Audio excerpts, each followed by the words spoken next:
आंब season तो सरीगला चलतु किंतु आज मु आपण सहित शेयर करुच्ची मैंगो जूस रेसिपी केमी मैंगो जूस बा मैंगो शेक बनैबा। तो मैंगो को फास्ट आंबटा को धोईकी टिके छोट छोट पीस रे भल भाव एमती काटिदवा ता भितर एमती क्यूब शेप काटिदवा जहाँद्वारा कि इजिली आमे मैंगो को बाहर करि परिबा ता चोपा छड़ाई परिबा।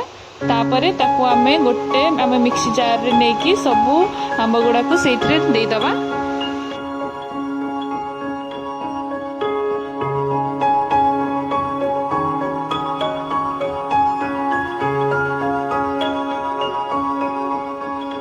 मैंगो सब बाहर कर सारा पर से आम टे कि क्षीर दबा बॉइल्ड क्षीर आगु रखि थे ताऊपर किछिटा आइस क्यूब्स देकी अधिक आइस क्यूब्स देले टिके बेटर रहे चिल्ड रहिले भल टेस्ट आसे। ताऊपर किछि सुगार ऐड करबा जदि आंब मीठा थिबो देन कम सुगार यूज करंतु आउ जदि कम मीठा थिबो देन टिके अधिक चीनी यूज करंतु आपण आपण हिसाब रे चीनी यूज करंतु।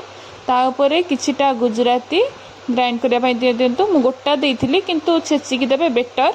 तापरे आमे चलंतु ग्राइंड करदबा ताऊपर सर्व करबा हमर मैंगो शेक किछ आइस क्यूब दे देकी ताऊपर मैंगो जूस टाको दे दबा।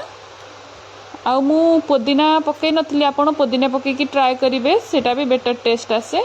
किछ आइस क्यूब आउ मैंगो क्यूब्स देकी ताऊपर आमे जो बनैथिले शेकटा सेथिरे ढाळंतु।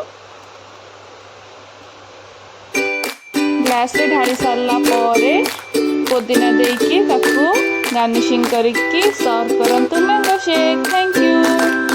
आपण जदि आम वीडियो भल लगी ताले लाइक करंतु शेयर करंतु सब्सक्राइब करंतु।